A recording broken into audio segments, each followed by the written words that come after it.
Brilliance Audio presents the unabridged recording of 1105 Yakima Street by Debbie Macomber, performed by Sandra Burr.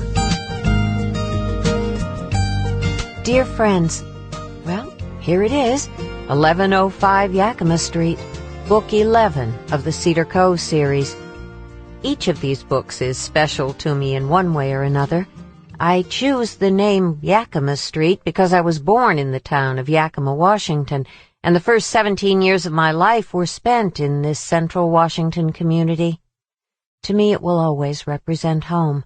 It's where my roots are, my parents are buried, and where several of my cousins still live. This will be the second last book in the series. In the final one, 1225 Christmas Tree Lane, I'll revisit every Cedar Cove family and tie up all the loose ends. The past 11 years, during which I wrote this series, have been some of the best of my career. You probably know that I based Cedar Cove on my hometown of Port Orchard, Washington, where Wayne and I have lived since 1986. We raised our children there, and it's where we continue to make our home.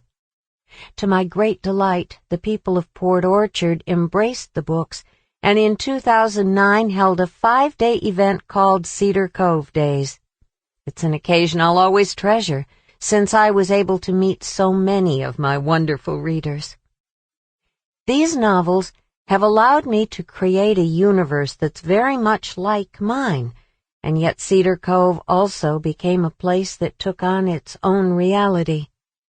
Saying goodbye to these characters, the people of Cedar Cove, is difficult for me, but it's been a pleasure and a privilege to share the town with you, my readers. I know you'll enjoy Rachel and Bruce's story, and Jolene's, along with those of all your other Cedar Cove friends. As always, I'd be delighted to hear from you. I can be reached at www.debbiemacomber.com or P.O. Box 1458, Port Orchard, Washington, 98366. Sincerely, Debbie Macomber. To my very special cousins, Teresa Siebert and Sherry Adler. 1. Sunshine splashed into the windows of the Bremerton Waterfront Cafe. Rachel Peyton sat in a booth, gazing out at the street and taking occasional sips of the apple juice she'd ordered. It was Friday, late afternoon. Sample complete. Ready to continue?